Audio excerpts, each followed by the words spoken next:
예, 그 김상민 작가님의 책이 출간돼서 오늘 작가님을 잠깐 뵈러 왔습니다. 아, 예, 반갑습니다. 예, 고맙습니다.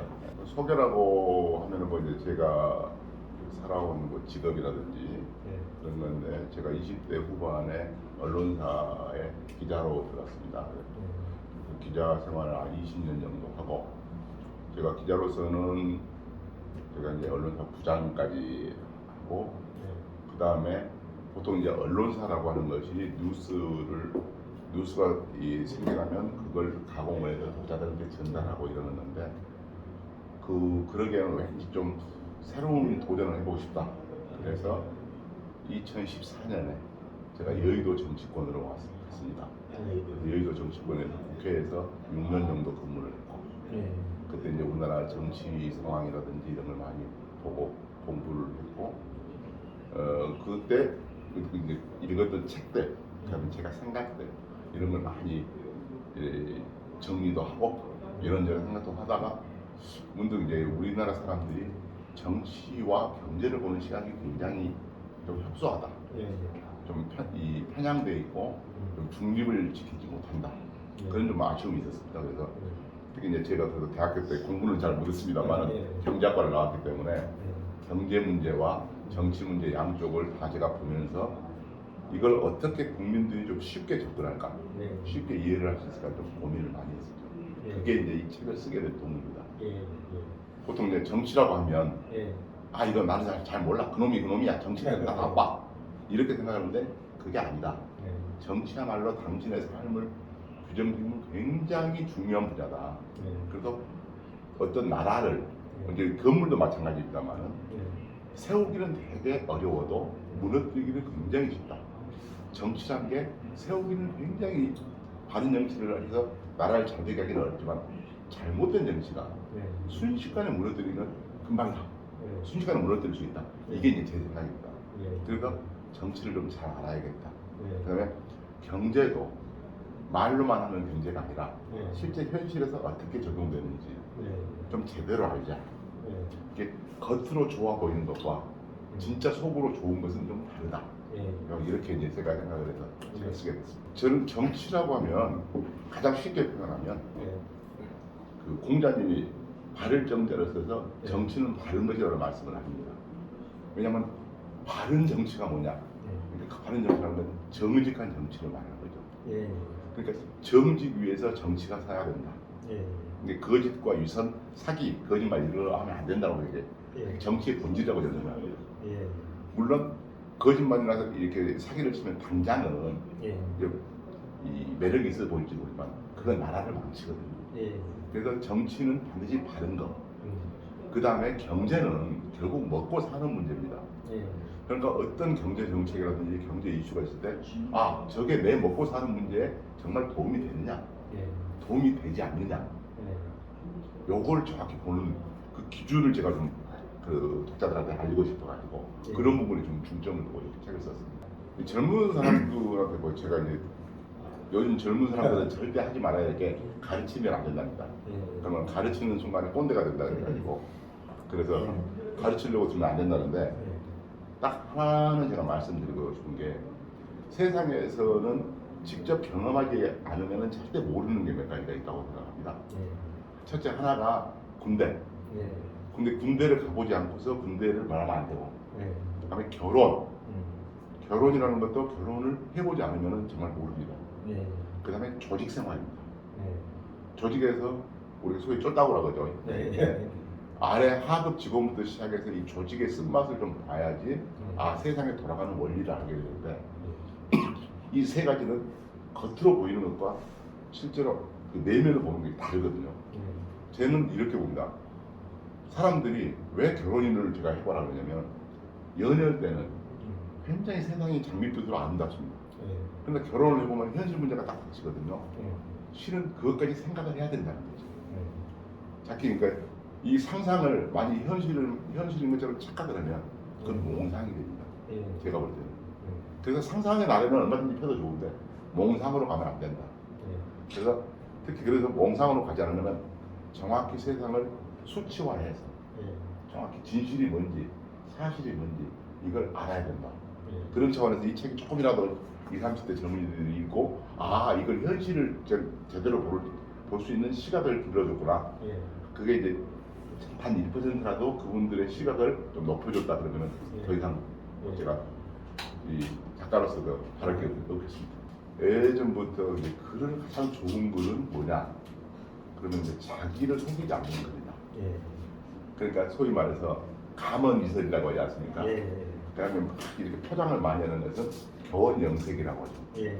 뭐 감언이설, 교원영색 이렇게 다 뭐 옛날 분들이 이제 사자선언입니다만은 이 말이 많거나 말이 예쁘면 저는 쓴말이 좋다고 생각합니다. 예.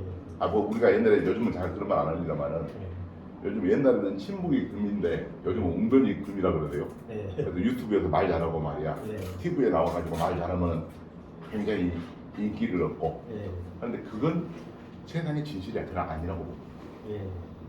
보통 어떤 생각을 하냐면 결국 그 사람의 내공이라는 것은 세상을 제대로 봤느냐, 예. 그 다음에 제대로 문제를 풀었느냐 이런 걸 보는 거고. 아 제가 여기서 꼭 하나 해주고 싶은 말이 있습니다.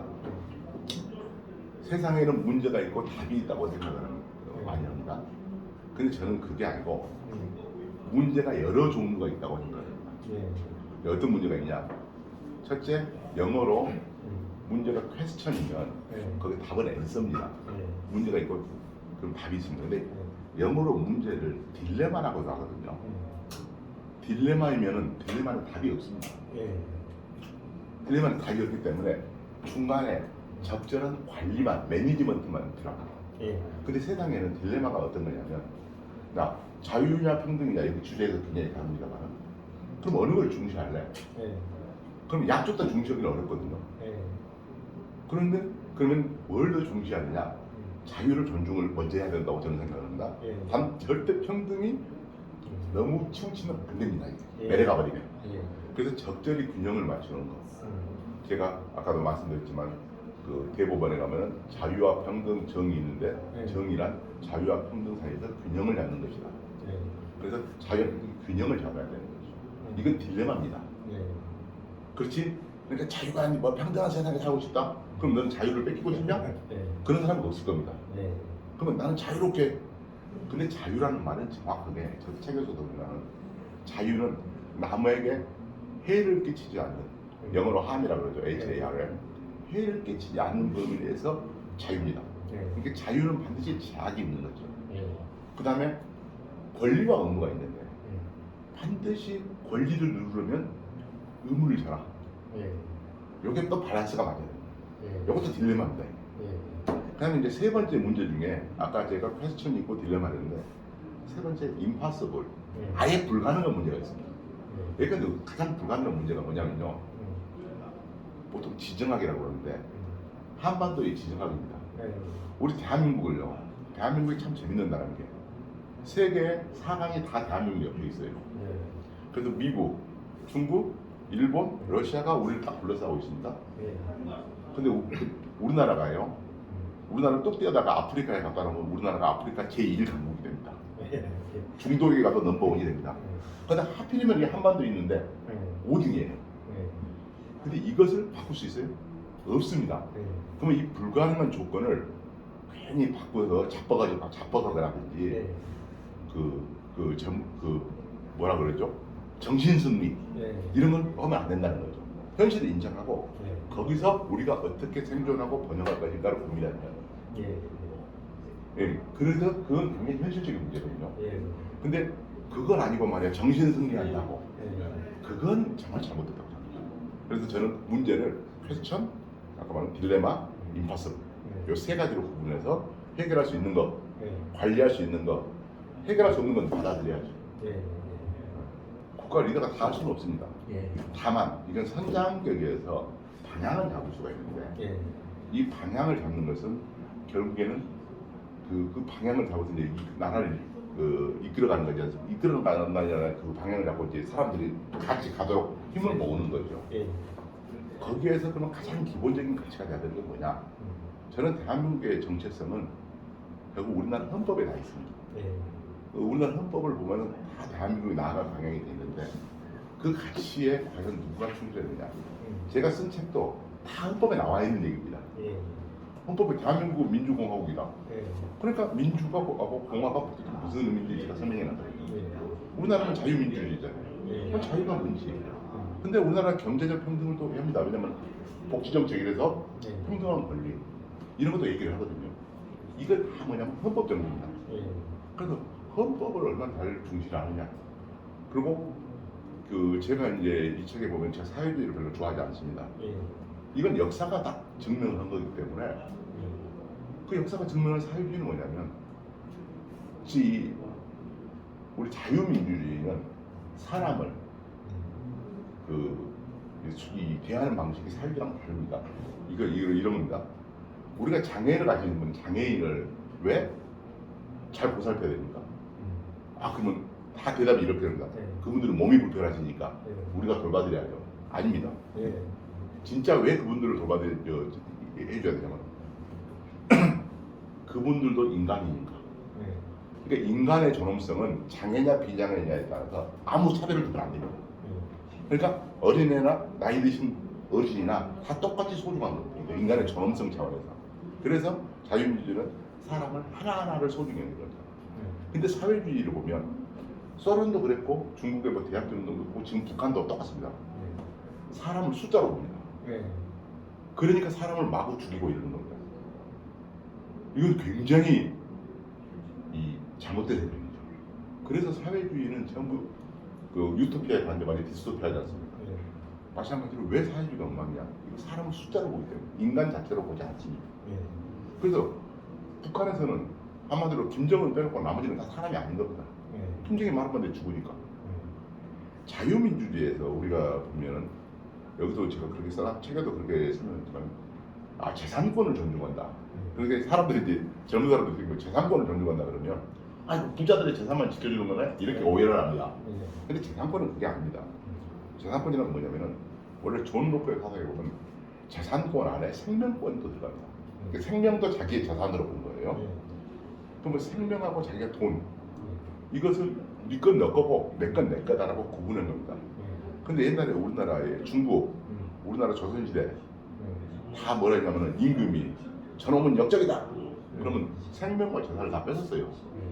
거기서는 발전이 있을 수가 없습니다. 언제 뺏길지 모르니까.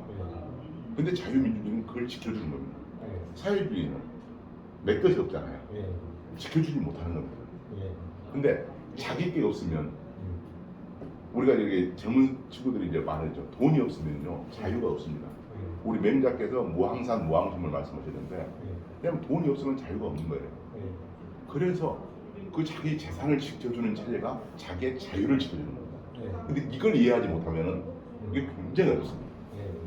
국민들에게 이번 선거가 네. 잘 현명한 사람을 판단해서 우리나라가 이렇게 앞으로 더 잘 살 수 있도록 이렇게 하는데 이 책이 도움이 됐으면 좋겠습니다. 오늘 감사합니다. 네, 고맙습니다.